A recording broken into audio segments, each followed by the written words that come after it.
কেনেদৰে এপিএসসি হৈছিল মুখ্যমন্ত্ৰী ভাতৃ প্ৰশিক্ষণতে কি বিষয়ত ফেইল কৰিছিল সুশান্ত বিশ্ব শৰ্মাই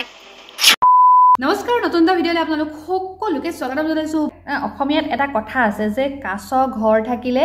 বেলেগলে হিলগুটি দলিয়াব নালাগে কাৰণ নিজৰ ঘৰত পৰি ভঙাৰ চান্সটো বেছি থাকে যেহেতু এপিএসসি কেলেংকাৰী কথাটো জাহাই উলালে একদম মামাই এনেকুৱা হুলস্থুল লগাইছে যে আনকি প্ৰয়াত মুখ্যমন্ত্ৰী তৰুণ গগৈকো বাদ দিয়া নাই যে তেওঁ সেইবিলাক কথা জানিছিলে মানে ৰাকেশ পালৰ লগত তেওঁ সম্পৰ্ক মানে হুলস্থুল লগাইলে কিন্তু যেতিয়াই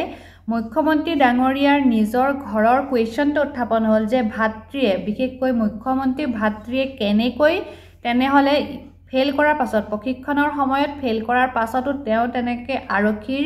সেই পদটো সেই চাকৰিটো কেনেকৈ পালে যেতিয়া কোৱেশ্যন মাৰ্কটো আহিলে সেইটো অহাৰ লগে লগে বৰ্তমান সময়ত সেই ইস্যু ডাইভাৰ্ট কৰিবৰ কাৰণে অখিল গগৈ পত্নীৰ ওপৰত কথা ক'লে তাৰ পাছত কথা ক'লে বিশেষকৈ বৰ্তমান সময়ত এতিয়া ফোকাছত লৈ আছে বদৰুদ্দিন আজম কিন্তু হলেও মই আপোনালোকক আজি সেই নিউজ এটা পাইছো সেই নিউজটো দেখাবৰ কাৰণে চেষ্টা কৰিম কাৰণ হাদিন কাকতত তেওঁ স্পষ্ট ৰূপত লিখা হৈ আছিল যে মুখ্যমন্ত্ৰীৰ ভাতৃয়ে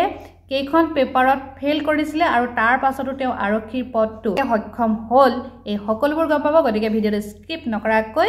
সম্পূৰ্ণৰূপে চাই থাকিব কেনেদৰে এপিএসসি হৈছিল মুখ্যমন্ত্ৰী ভাতৃ প্ৰশিক্ষণতে কি বিষয়ত ফেইল কৰিছিল সুশান্ত বিশ্ব শৰ্মাই কেনেকৈ ডিএসপি হৈছিল মুখ্যমন্ত্ৰী ভাতৃ সুশান্ত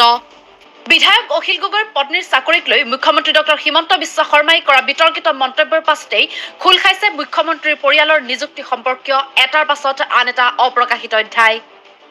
এইবাৰ প্ৰশ্ন উঠিছে অসম আৰক্ষীৰ আৰক্ষী অধীক্ষক হিচাপে কৰ্মৰত মুখ্যমন্ত্ৰী ভাতৃৰ নিযুক্তিক লৈ 2003 চনত অসম আৰক্ষীত এপিএস বিষয়া হিচাপে যোগ দিয়া সুশান্ত বিশ্ব শৰ্মাই প্ৰশিক্ষণতে অনুতীৰ্ণ হৈছিল কিন্তু তাৰ পাছতো তেওঁ আৰক্ষী বিষয়া হিচাপে যোগদানৰ সুযোগ লাভ কৰিছিল মন কৰক 2003 চনৰ 16 মেৰ হাদিন কাকতৰ এই বাতৰিলৈ খুৰা সুন্দৰীৰ সান্নিধ্যৰে পুলিচ প্ৰশিক্ষণ কেন্দ্ৰত এপিএসসি পৰীক্ষাৰ্থীৰ মস্তি আইনৰ পৰীক্ষাত ফেইল কৰা 16 ডিএসপিক নিযুক্তি এতিয়া হওক ফেইল কৰা সেই 16 গৰাকী এপিএসসি বিষয়াৰ তালিকালৈ হাদিন কাকতত প্ৰকাশ পোৱা এই তালিকাত 7 নম্বৰ স্থানত আছে মুখ্যমন্ত্ৰীৰ নিজৰ ভাতৃ সুশান্ত বিশ্ব শৰ্মাৰ নাম প্ৰশিক্ষণৰ পাছত অনুষ্ঠিত পৰীক্ষাত তেওঁ আইন শাৰীৰিক প্ৰশিক্ষণ ড্ৰিল ৰাইডিং আৰু ফিল্ড ক্ৰাফ্ট এই আটাইকেইটা বিষয়তে অনুতীৰ্ণ হৈছিল মুখ্যমন্ত্ৰী ভাতৃ যি 16 গৰাকী প্ৰাৰ্থী সেই পৰীক্ষাত অনুতীৰ্ণ হৈছিল তাৰ ভিতৰত আটাইতকৈ শোচনীয় প্ৰদৰ্শন আছিল মুখ্যমন্ত্ৰী ভাতৃ সুশান্ত বিশ্ব শৰ্মাৰ তাৰ পাছতো তেওঁক উত্তীৰ্ণ দেখুৱাই নিযুক্তি প্ৰদান কৰা হৈছিল কেৱল সেয়াই নহয় এই বাতৰিত আছে আন কিছু চাঞ্চল্যকৰ অভিযোগ